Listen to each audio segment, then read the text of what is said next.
Salut la compagnie. Salut. Bien réveillé ce matin? Ouais. Allez, il est 7h30, on va de Tel Aviv à Netanya pour l'école. On nous a dit que la vidéo, elle plaisait d'être en voiture, donc on l'a refait en voiture. Ouais. Bah, vous m'en emmenez peut-être même les déposer à l'école, allez savoir, ce sera avec nous. Shahid, c'est toi qui tiens la caméra, tu bouges pas trop. C'est un peu dur. Allez, tu essayes d'être fortiche. Quel paracha cette semaine? Itro. Déjà avant ça, Shahid, t'étais malade la semaine dernière, comment tu vas là? Baruch Hashem, je me sens 1000 fois mieux. Ah, superbe. Bon, ça n'a pas duré très longtemps finalement, 1 ou 2 jours un peu raplapla. Hein. Après, c'était reparti. Bon, tant mieux, grâce à Dieu. Alors, Elena aussi, t'étais malade un petit peu finalement? Bon, bah c'est tant mieux. Alors, tout va bien. Quel paracha cette semaine? Itro, on a dit. Ouais. Le père cette semaine, ouais, le père de... Je sais pas. Alors, son nom, tu sais pas, mais c'est qui? Quand tu te rappelles pas d'un nom, dis-nous au moins qui c'était. C'était... la femme de Itro. Ouais, la femme de Itro, évidemment. La femme de Moshe. Bon, Shai, le souvenir, il va falloir l'entraîner, répéter. Il faut savoir une chose, il y a un secret dans la vie. Oui. Quel que soit ce qu'on veut apprendre, quel que soit ce qu'on veut faire, c'est un secret, par exemple, que toutes les personnes qui sont puissantes ou riches nous répètent, et on se rend compte que c'est totalement vrai, c'est de répéter les choses. Répéter.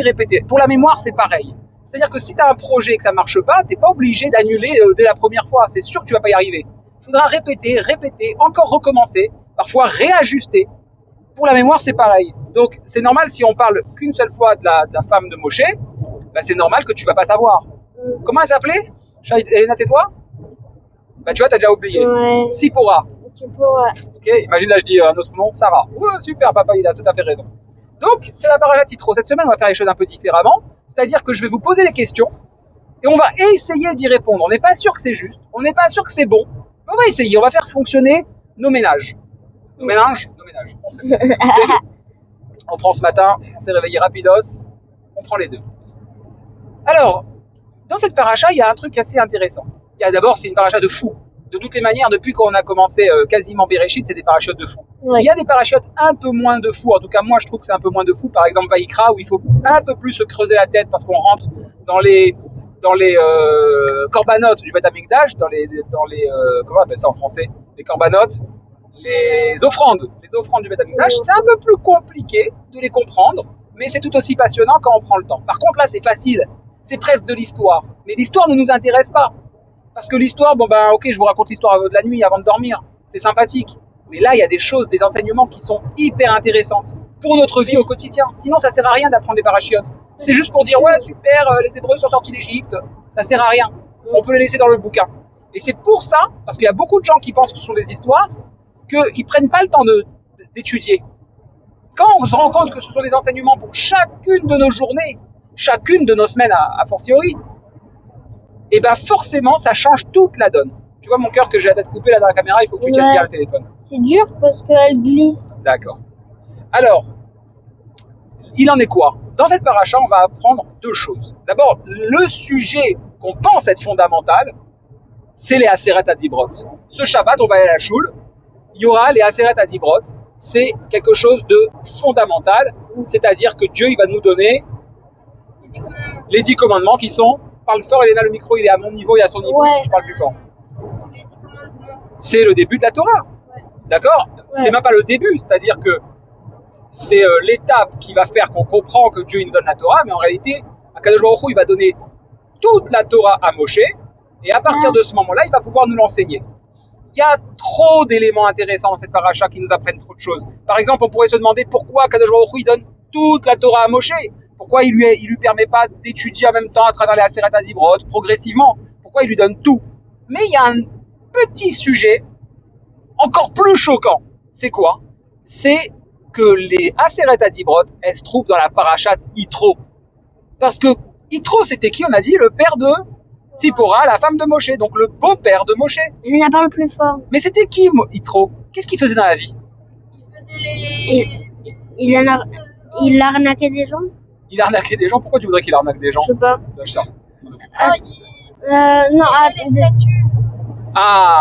il était à Avodazara. Attends, c'est pas celui-là qui a dit si tu veux travailler avec ma femme, tu travailles encore. Non, ça c'est la vanne, ça.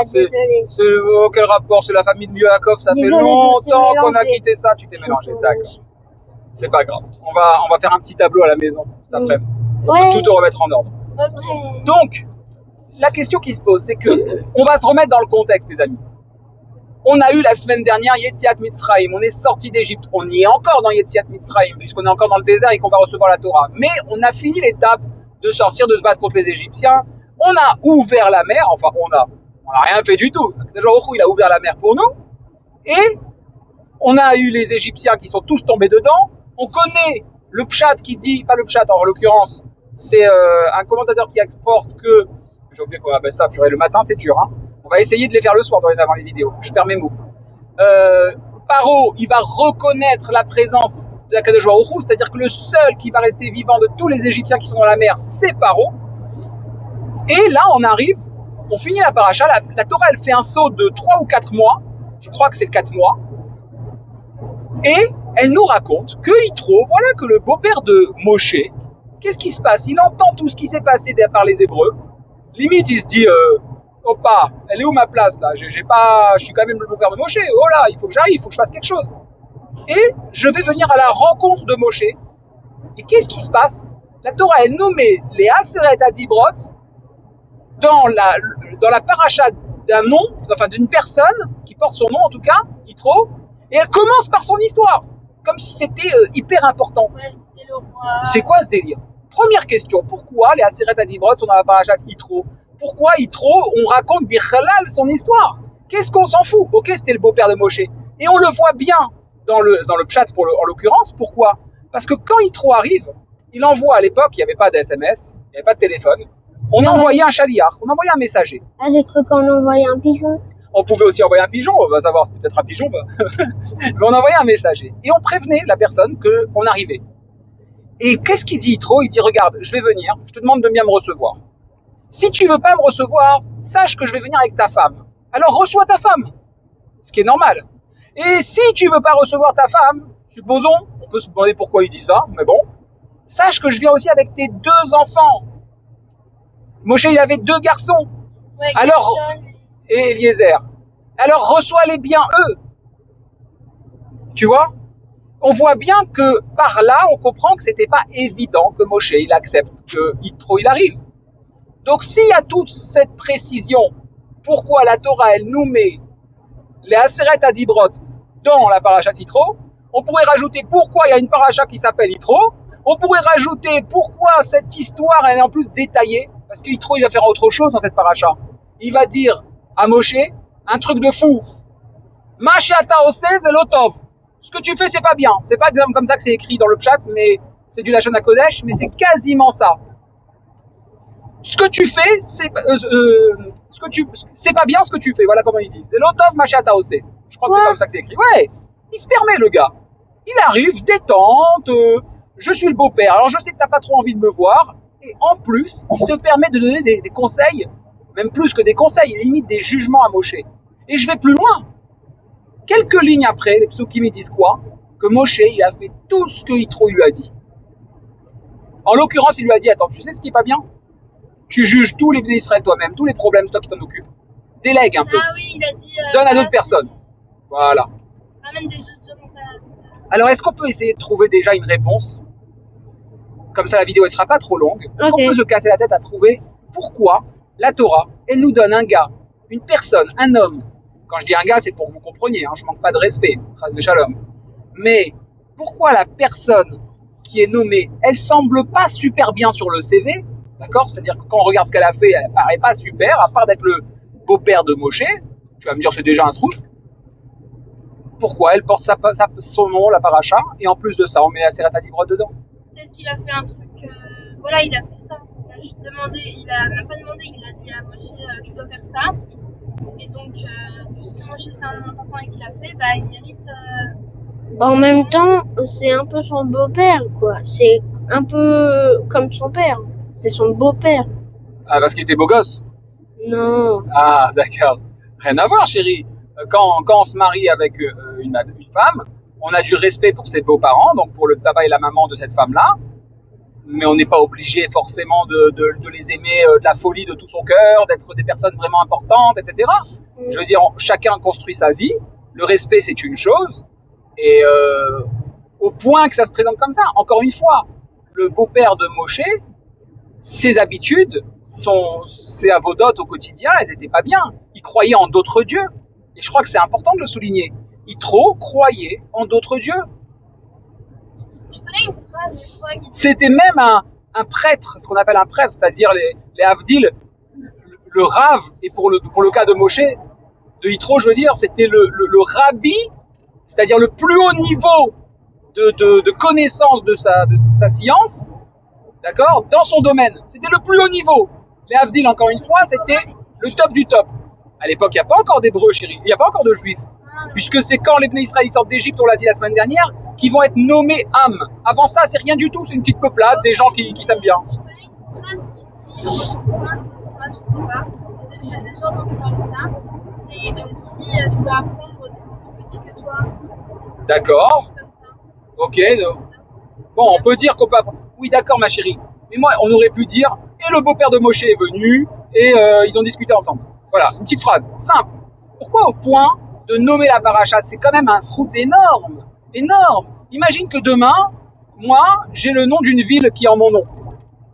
Tu vois? Ou même une rue.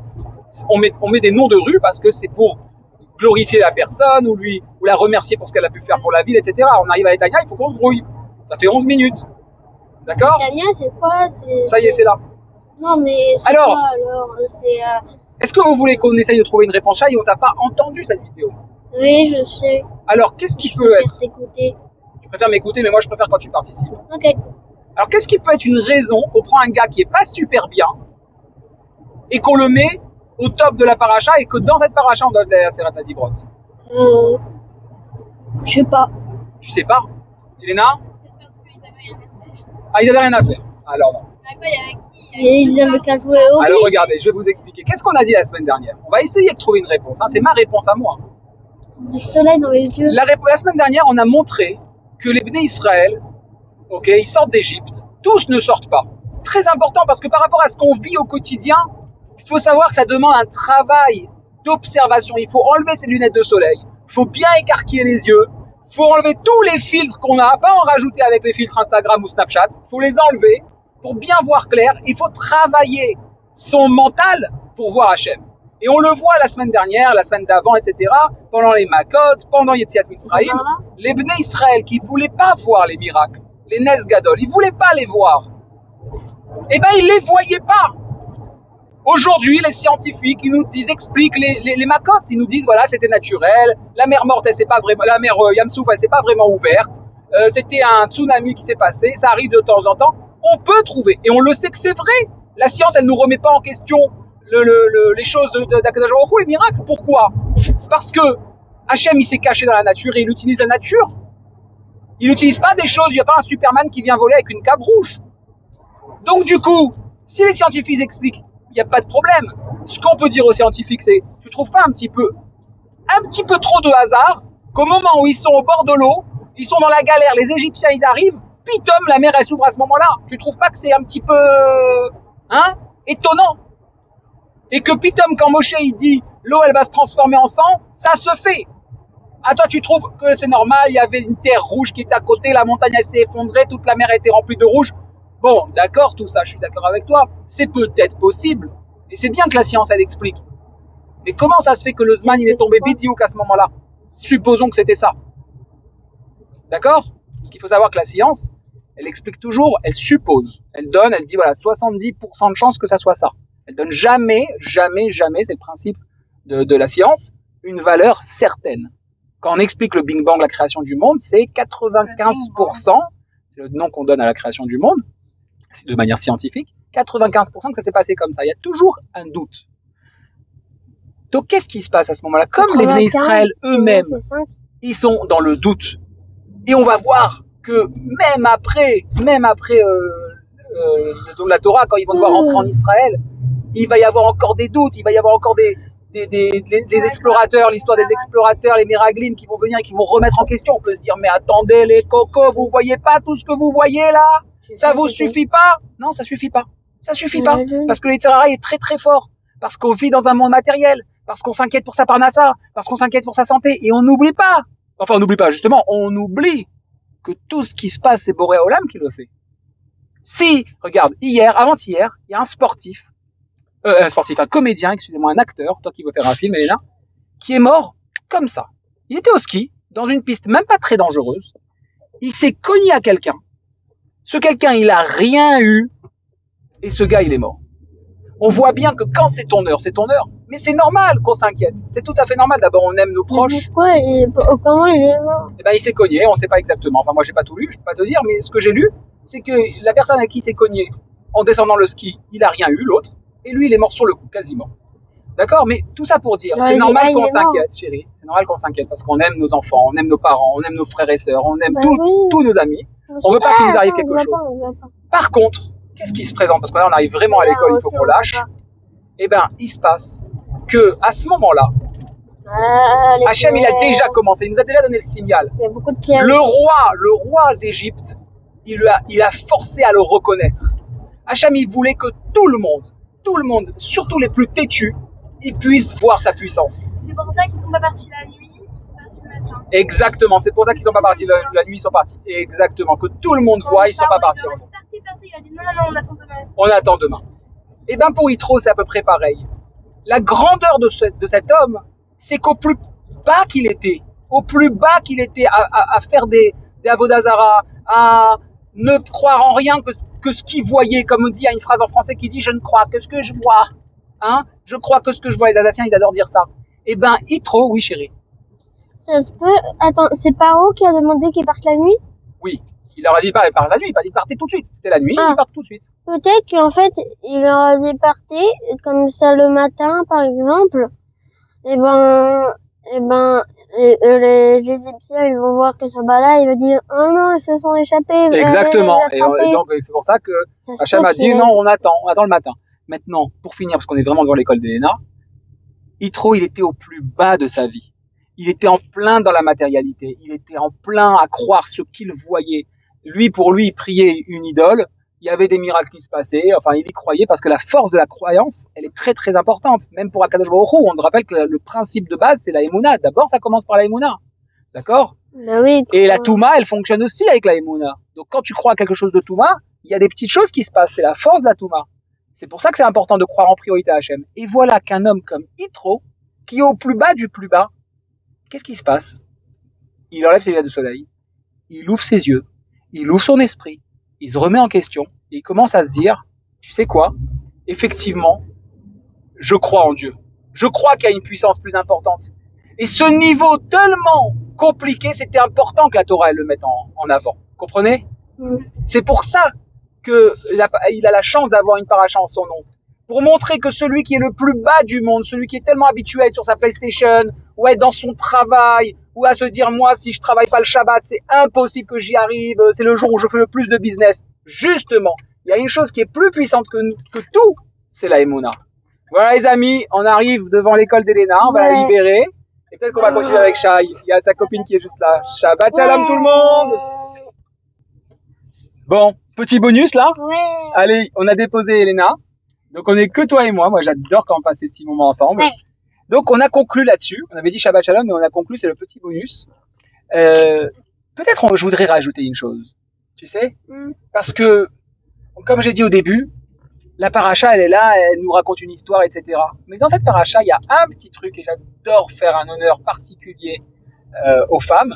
Et je vais le dire maintenant. C'est que quand Akadosh Baruch Hu il donne la Torah, il explique à Moshe comment il va l'enseigner. Et tu sais ce qu'il dit? Comme dans Minecraft. Quel rapport, mon fils? Quand tu commences, il y a les gens, ils viennent. Attends, mais c'est l'Archuma, là. Ils racontent en anglais. Il faut faire ça. Arrête tes bêtises un petit peu. Quel rapport, Minecraft? Mais tu sais quoi? Tu veux que je te dise, t'as dit une petite blague. Mais en réalité, bien sûr, comme dans Minecraft. Même Minecraft, il y a de la Torah dedans. C'est son jeu vidéo préféré pour ceux qui connaissent pas.